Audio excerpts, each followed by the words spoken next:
पानी पीजिए छान के, गुरु बनाइए जान के।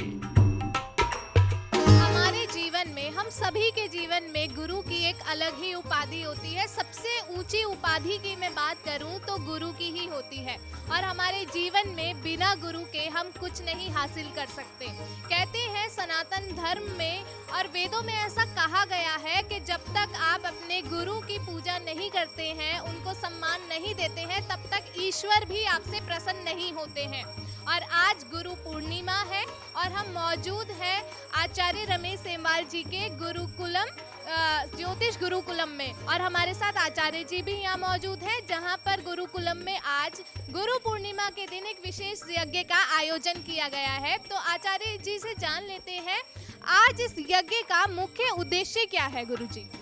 बहुत अच्छा प्रश्न आपने पूछा है। आपके सभी दर्शकों को बहुत बहुत गुरु पूर्णिमा की शुभकामनाएं।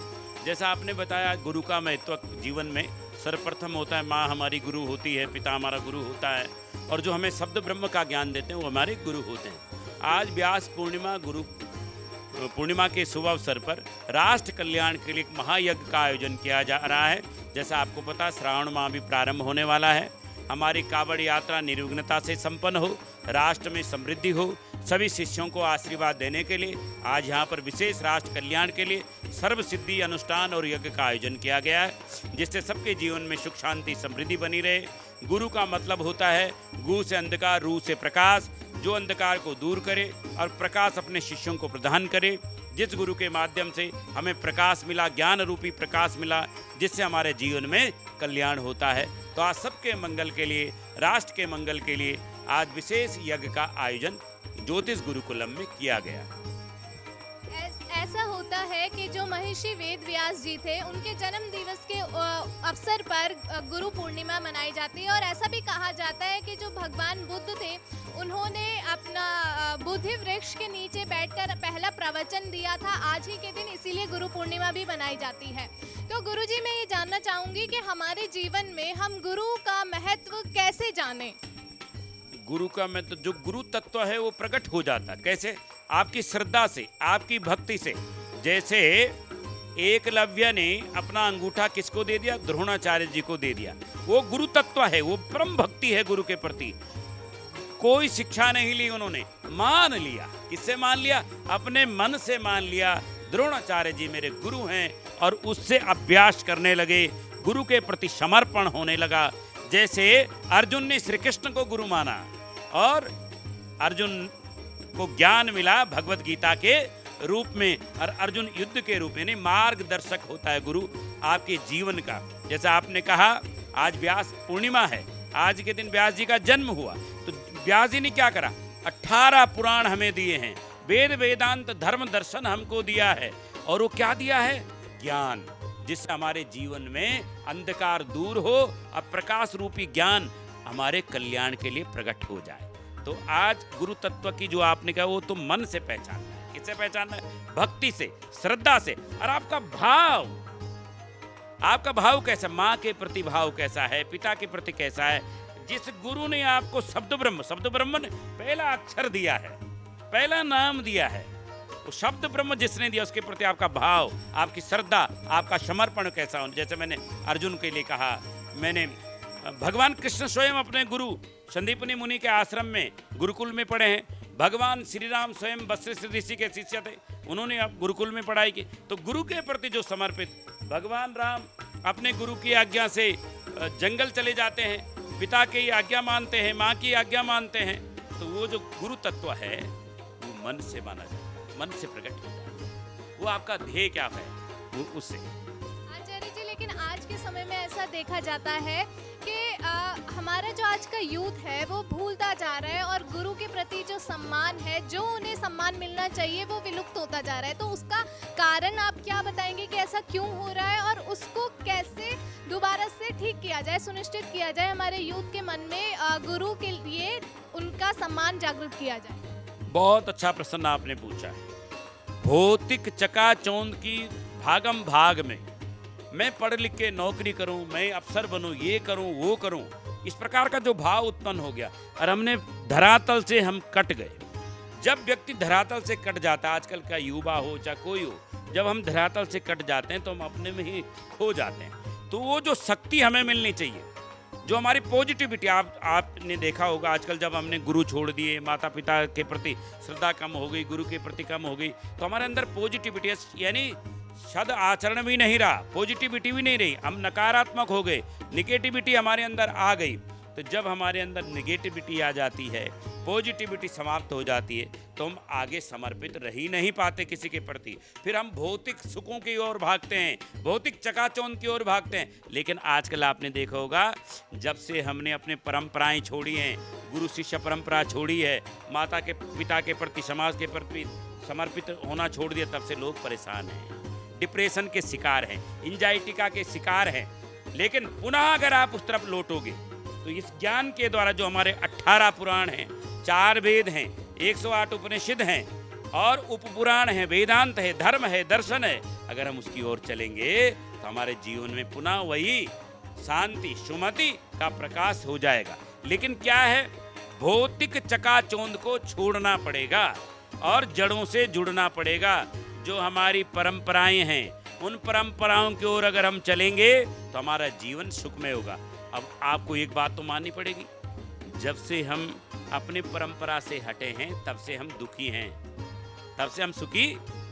मार्गदर्शक तो होना ही चाहिए ना, गुरु के रूप में, माँ के रूप में, पिता के रूप में, या जिसने हमें शब्द ब्रह्म दिया। अगर हम उसकी तरफ चलेंगे तो हमारा जीवन सुखमय होगा, शांतिमय होगा और आनंदमय होगा। सवाल मेरा ये रहेगा, जैसे आज के समय में हम देखते हैं कि जो आजकल का यूथ है वो अपने पेरेंट्स, माता पिता या जो उनके शिक्षक होते हैं उनकी बात ना मानकर बाहर के लोगों की बात मानते हैं, जो वास्तव में उनके शत्रु से कम नहीं होते, उन्हें गलत ज्ञान देते हैं, और जो उन्हें सही ज्ञान देते हैं उनके माता पिता और शिक्षक, उनसे दूर भागना चाहते हैं। तो हम अपना वास्तविक गुरु कैसे पहचानें? वास्तविक गुरु तो हमें ऐसा पहचानना है कि जब हमें मूल ज्ञान होगा, सर्वप्रथम अपने माँ के प्रति श्रद्धा। माँ हमारी सर्वप्रथम गुरु है। संसार की सबसे बड़ी गुरु माँ जैसा न हुआ, न माँ जैसा होगा। तो जब आप माँ के प्रति जुड़ेंगे तो माँ आपको गुरु गोविंद से मिलाएगी, माँ आपको अपने गुरु के पास ले जाएगी, और जो गुरु है वो आपको फिर ज्ञान देगा। लेकिन वास्तविक स्वरूप घर से शुरू होता है, अपने माँ से शुरू होता है, पिता से शुरू होता है। फिर आपका भाव, समर्पण का भाव, जिस गुरु ने मुझे पहले शब्द ब्रह्म का ज्ञान दिया, जिसने मुझे शब्द ब्रह्म सिखाया, जिस गुरु ने मुझे अंधकार से दूर किया, माँ रूपी गुरु, पिता रूपी गुरु, या जिस गुरु ने सबसे पहले शब्द ब्रह्म यानी शब्दों का ज्ञान मुझे दिया है, तो वहाँ से आप शुरू करें। जिसने मेरे कानों में ओम कहा। हमारे यहाँ वैदिक गुरुकुल परंपरा रही है इस सनातन हिंदू राष्ट्र में, इस भारतवर्ष में। उस सनातन परंपरा पे हमें चलना ही पड़ेगा, तब हम मूल भाव से समझेंगे ये हमारा गुरु। अब किसी को भी गुरु, सबको गुरु नहीं बनाना चाहिए। देखभाल, पानी पीजिए छान के, गुरु बनाइए जान के। और जिसका गुरु नहीं वो निगुरु, उसका जिसका कोई गुरु नहीं वो निगुरु, यानी कुछ भी नहीं है उसके पास, वो अंधे की तरह भटक रहा है। गुरु जरूर होना चाहिए अपने जीवन में, गुरु दीक्षित होना चाहिए। दीक्षा, भिक्षा और परीक्षा ये महत्वपूर्ण होती हैं। क्या? दीक्षा, भिक्षा और परीक्षा। क्या आप किसी गुरु से दीक्षित हैं? क्या आपने कभी भिक्षा ली है? यानी गुरु ने यज्ञोपवीत जनेऊ धारण कराया, फिर भिक्षा ली आपने, वो त्याग समर्पण किया, और फिर आपके जीवन में जो परीक्षा होगी गुरु की दीक्षा से, वो परीक्षा में आप पास हो जाओगे। आप कभी कठिनाई में भी गुरु को याद करके देख दो, जो आप गुरु से दीक्षित होंगे, दीक्षा होगी, तो परीक्षा आएगी जीवन में, लेकिन परीक्षा में क्या हो जाएंगे आप? उत्तीर्ण हो जाएंगे, पास हो जाएंगे। तो गुरु से ज्ञान लेकर के, दीक्षा और परीक्षा लेकर के अपने जीवन को सफल बनाना जरूरी है। बिना गुरु के आपका जीवन सुखमय हो ही नहीं सकता। गुरु गोविंद दो खड़े, काके लागो पाए, बलिहारी गुरु आपने गोविंद दियो बताए। तो बलिहारी को किसने बताया? गुरु ने बताया। तो गुरु ब्रह्म से मिला देता है, गुरु आत्मा का परमात्मा से मिलन करा देता है, गुरु मोक्ष की गति को दिला देता है, गुरु विष्णु का दर्शन करा देता है। तो गुरु अवश्य चाहिए। गुरु के बिना ज्ञान नहीं, गुरु के बिना ध्यान नहीं, गुरु के बिना अपनी पहचान नहीं। आचार्य जी, मेरा लास्ट प्रश्न आपसे ये रहेगा, आपने सबके गुरु बता दिए, किन के गुरु कौन रहे हैं, तो मैं लास्ट में आपसे ये पूछना चाहूंगी कि आप अपने गुरु किन्हें मानते हैं, वो आप आज हमारे दर्शकों को बताइए। मैं अपने गुरु को बहुत मानता हूँ। सरदेव शंकराचार्य जी मेरे गुरु हैं और मैं गुरु के श्री चरणों में ही रहता हूँ उनका, और गुरु की हमेशा माननी चाहिए। मैं आज अपनी माँ को पहला गुरु मानता हूँ। मेरी माँ रही नहीं, मैं उन्हें याद करता हूँ, लेकिन मैं पुत्र के लिए माँ कभी मृत्यु को प्राप्त नहीं होती, माँ हमेशा अजर अमर रहती है। तो मैं अपने माँ स्वर्गीय कृष्णा देवी को आज भी अपना प्रथम गुरु मानता हूँ और उनके चरणों को सुबह रोज ज्योति जलाता हूँ, उनके चरणों को प्रणाम करके ही कार्य प्रारंभ करता हूँ। तो मेरी पहली गुरु मेरी माँ है और उस माँ को कभी भूल नहीं सकता, और उस माँ की वजह से मैं आज यहाँ पहुँचा हूँ। तो मैं अपने गुरु को बहुत मानता हूँ, गुरु के सिद्धांतों पर चलता हूँ। गुरु जो हाँ कहता है तो हाँ, और ना कहता है तो ना। अगर आप गुरु की मान के देखें, गुरु की बातों को मान के देखें और उस पर चल के देखें, आपका जीवन न बदल जाए तो तब कहना। जैसा श्री कृष्ण ने अर्जुन का जीवन बदल दिया था, द्रोणाचार्य जी ने पांडवों का जीवन बदल दिया था, संदीप ने मुनि ने श्री कृष्ण के जीवन को बदल दिया था, वशिष्ठ जी ने श्री राम के जीवन को बदल दिया। और एकलव्य की कथा मैंने आपको सुनाई, कितना समर्पण, क्या भाव उनका अपने गुरु के प्रति था। लेकिन गुरु को अहंकार नहीं होना चाहिए, गुरु को भी द्वंद्व में नहीं होना चाहिए। गुरु समर्पित होकर शिष्यों में भेदभाव नहीं करना चाहिए। तो शिष्य को भी समर्पित होकर अपने गुरु के चरणों में हमेशा प्रणाम करना चाहिए। तो गुरु ही श्रेष्ठ होता है, गुरु ही ब्रह्म तत्व से मिलाता है।